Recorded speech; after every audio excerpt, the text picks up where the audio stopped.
So I cut into the property through the trees to sneak in, but Josh was literally nowhere in sight. I saw his fort, so I looked around. When I could confirm he wasn't anywhere in sight, I approached his fort to grab the jewel. Before I could, I heard a woman's voice yelling out, "Excuse me, are you looking for your brother?"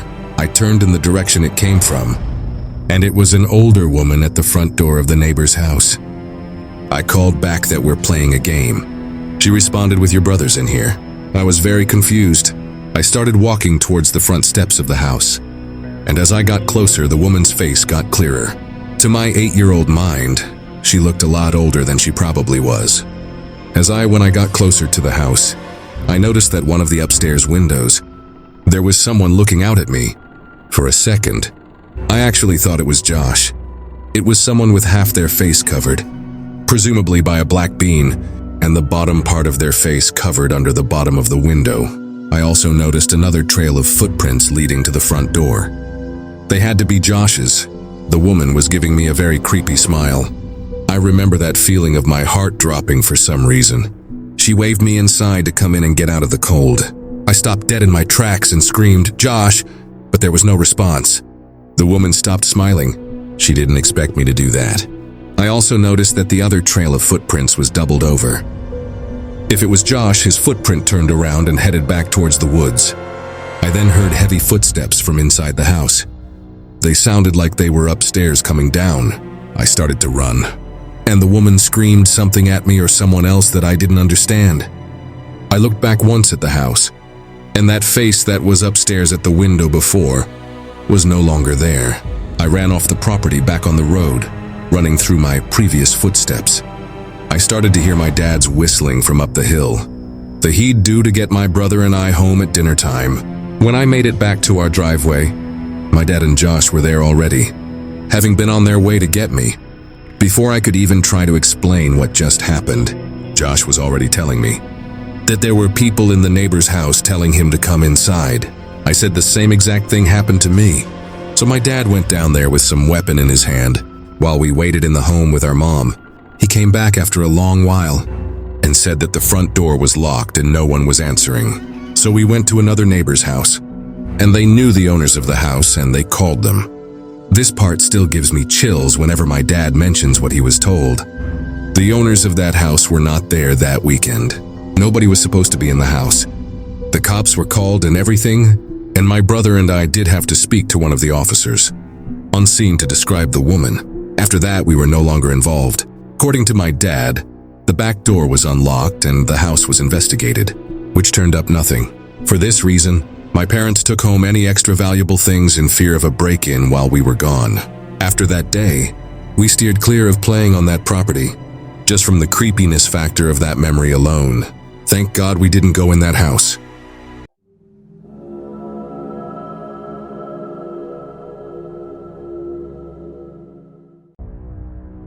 I've been skiing for as long as I've been able to walk.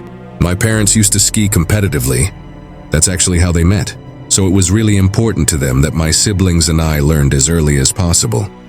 Fast forward about 20-odd years, and that's how old I am now. This story happened to me a few winters ago when I was 21 years old. I was a senior in college. Everyone knows the best skiing accessible to the Northeast is Vermont. It was going to be a trip like any other.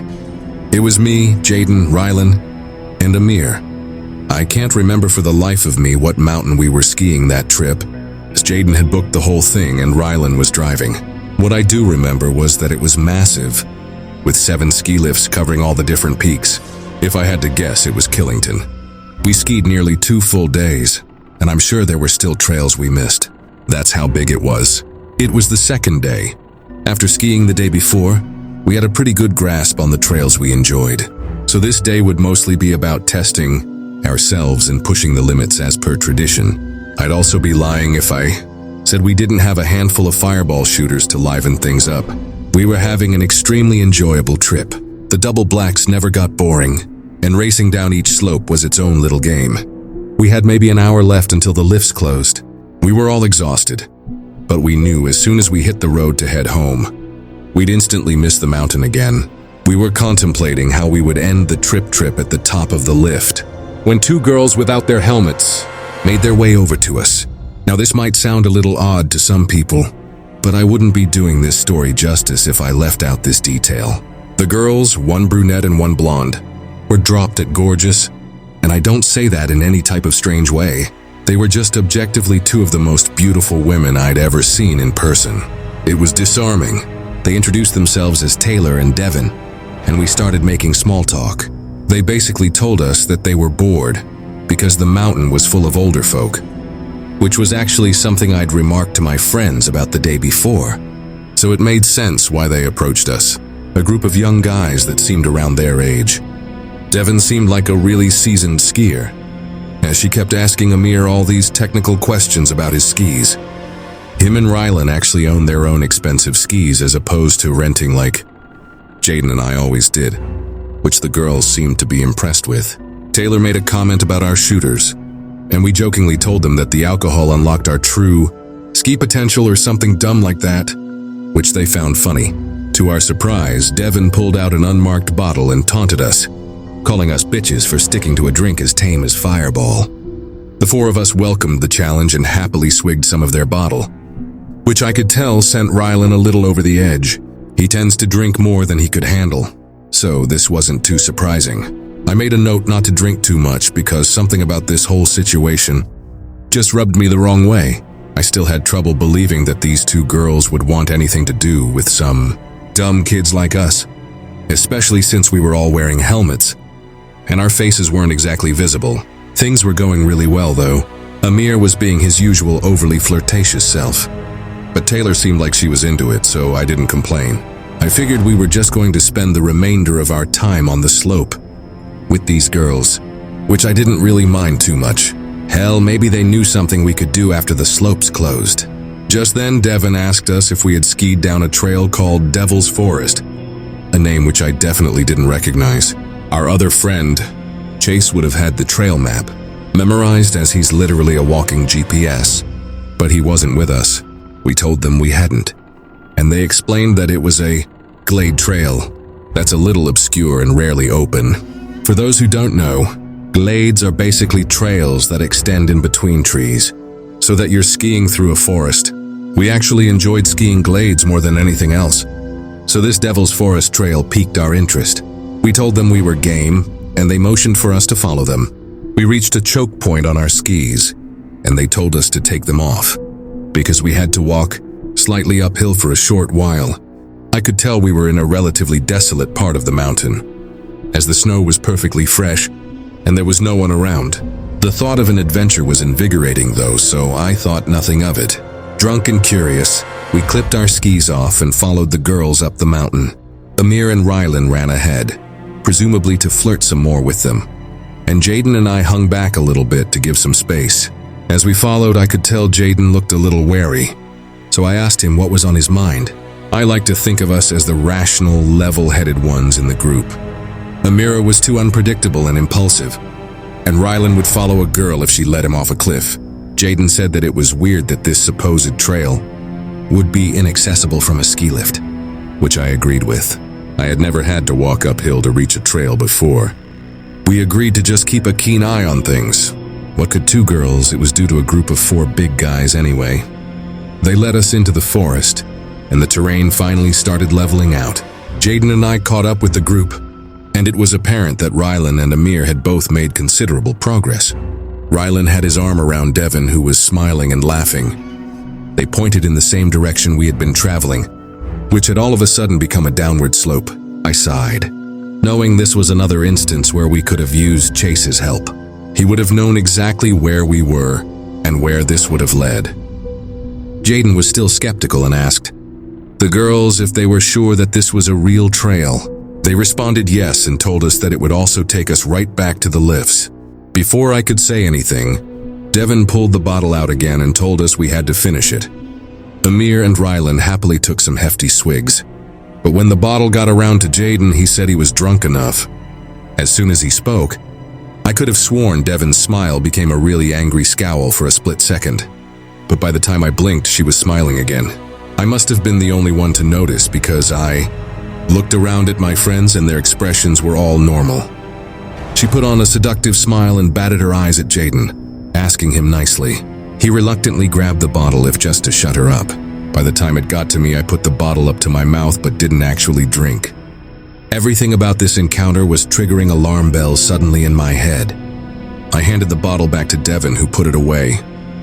I noted that neither another girl drank this time around. It dawned on me that I hadn't seen either one of them drink anything this whole time.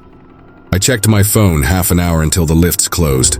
I tried to come up with some excuse for why we couldn't ski this trail, saying that we wouldn't have enough time to get back up and down the mountain to where we had parked.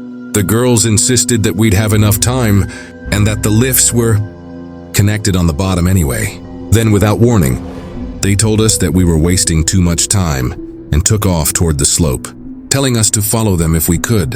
Amir and Rylan immediately followed, clearly hoping for a favorable outcome at the bottom. Jaden and I obviously didn't want to, but figured we had no choice but to follow. So that's what we did.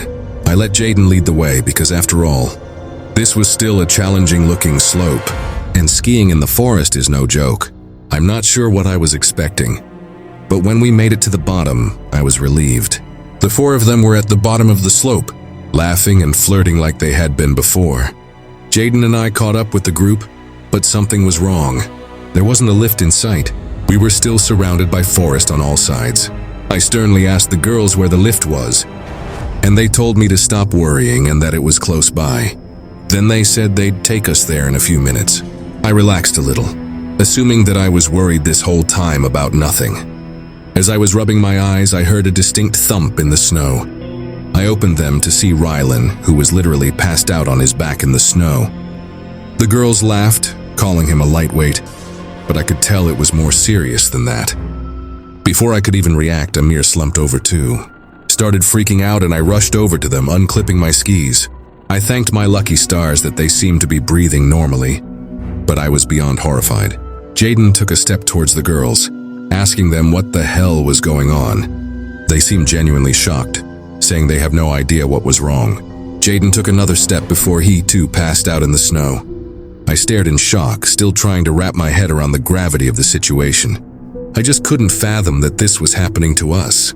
My head started spinning and I was sure that I was next. The girls had stopped pretending by now, and they looked at me like they were waiting for me to pass out. I felt myself getting dizzy, so I sat down in the snow, even though I wanted to stay on my feet. I demanded to know what they had given us. They didn't respond or even move that matter. I yelled at them over and over again, but they still didn't react. I wanted to get up, but I quite literally couldn't stand. I didn't pass out, though. I kept my eyes open the whole time. Eventually, Taylor turned to Devin and said something along the lines of, "He must have not drank enough."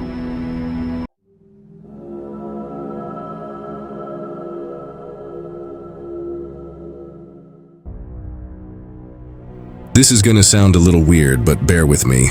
Every winter, my friends Kyle, Ricky, and I have this little tradition of walking out onto this frozen lake a few towns over. It's not some grand event or anything. We just do it for fun. There's something about the vibe of being out there on the ice, surrounded by the quiet stillness that feels almost otherworldly. It's just one of those simple things I've always enjoyed. Call us weird, but we can never get enough of the serenity. If you've ever been out in nature by yourself, with the only sound being the gentle pattern of snowflakes, you know what I'm talking about. It feels like you've got a piece of nature all to yourself. The photos always turn out great too, which is a huge plus for a couple of edgy guys like us. This happened this past winter. It's April as I'm writing this, so about 4 months ago now. I know what you're probably thinking, but don't worry, none of us fell through the ice. That's not what this story is about.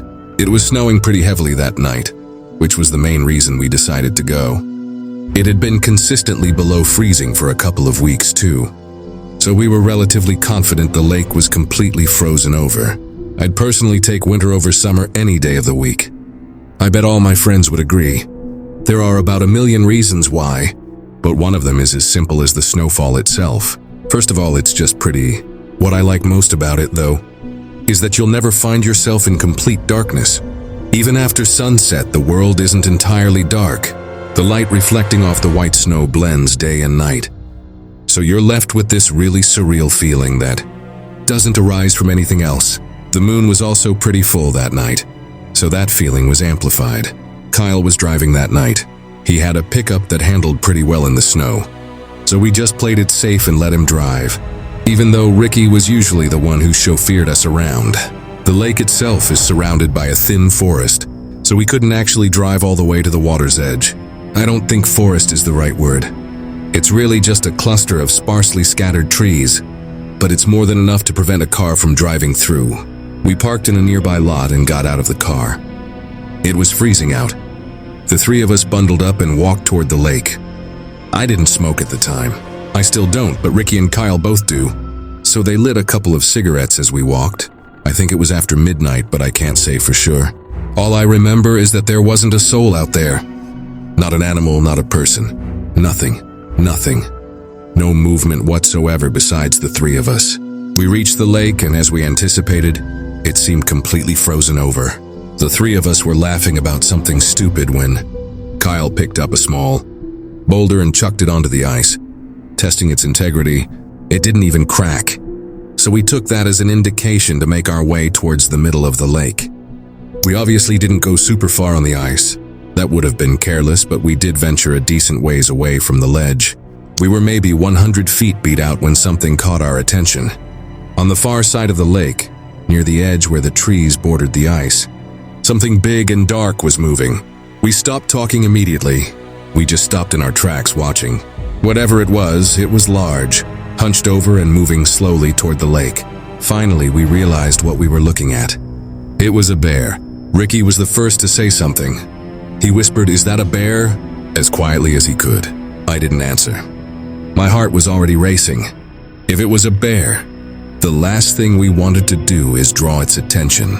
We stood there frozen, not even daring to breathe too loudly. But then as the figure moved closer, something felt off. But the way it walked wasn't quite right. Too upright, too human. It also looked like there was something dragging behind it. Nothing about it made sense. It was one of the most bizarre things I'd ever seen.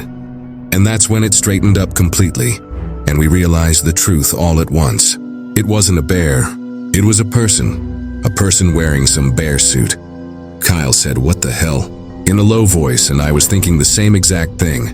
I know it doesn't sound scary in a generic sense, but if you had been there, you would have been terrified too. I tried to respond, but the words wouldn't come. I don't know if I was more afraid or confused, but something told me to stay quiet. The figure kept moving toward the ice, dragging something behind him. At first, it was hard to tell what it was. The snow blurred the details, but as he got closer, I realized he was holding a rope that was attached to the thing he was dragging. And a few moments later, we could see it more clearly. It was a small black bag. It looked like a smaller-sized garbage bag if they even made those. Either way, it was chilling. We stood there unsure of what to do. My mind was screaming at me to turn around and leave, but my body felt paralyzed. I couldn't move. I don't think Ricky and Kyle were too keen on turning around and leaving, either because neither one of them flinched. I probably wouldn't have left right then, even if I hadn't been so scared. I needed to know what that person was doing. And then, as if the situation couldn't get any stranger, the man unzipped and stepped out of the bear suit. Seeing him as a person didn't make things any better. He wasn't particularly large or intimidating, but there was something unsettling about him. We watched as he bent down, presumably to pick up a rock, but I couldn't tell from so far away. Then the sound started. He knelt down holding what looked like a rock and began repeatedly slamming it into the ice. So we took that as an indication to make our way towards the middle of the lake. We obviously didn't go super far on the ice. That would have been careless, but we did venture a decent ways away from the ledge. We were maybe 100 feet beat out when something caught our attention. On the far side of the lake, near the edge where the trees bordered the ice, something big and dark was moving. We stopped talking immediately. We just stopped in our tracks watching. Whatever it was large, hunched over and moving slowly toward the lake. Finally, we realized what we were looking at. It was a bear. Ricky was the first to say something. He whispered, "Is that a bear?" as quietly as he could. I didn't answer. My heart was already racing. If it was a bear, the last thing we wanted to do is draw its attention. We stood there frozen, not even daring to breathe too loudly. But then as the figure moved closer, something felt off. But the way it walked wasn't quite right. Too upright, too human. It also looked like there was something dragging behind it. Nothing about it made sense. It was one of the most bizarre things I'd ever seen. And that's when it straightened up completely, and we realized the truth all at once. It wasn't a bear. It was a person wearing some bear suit. Kyle said, "What the hell?" in a low voice, and I was thinking the same exact thing. I know it doesn't sound scary in a generic sense, but if you had been there, you would have been terrified too. I tried to respond, but the words wouldn't come. I don't know if I was more afraid or confused, but something told me to stay quiet. The figure kept moving toward the ice, dragging something behind him. At first, it was hard to tell what it was. The snow blurred the details, but as he got closer, I realized he was holding a rope that was attached to the thing he was dragging. And a few moments later, we could see it more clearly. It was a small black bag. It looked like a smaller-sized garbage bag if they even made those. Either way, it was chilling. We stood there unsure of what to do. My mind was screaming at me to turn around and leave, but my body felt paralyzed. I couldn't move. I don't think Ricky and Kyle were too keen on turning around and leaving, either because neither one of them flinched. I probably wouldn't have left right then, even if I hadn't been so scared. I needed to know what that person was doing. And then, as if the situation couldn't get any stranger, the man unzipped and stepped out of the bear suit.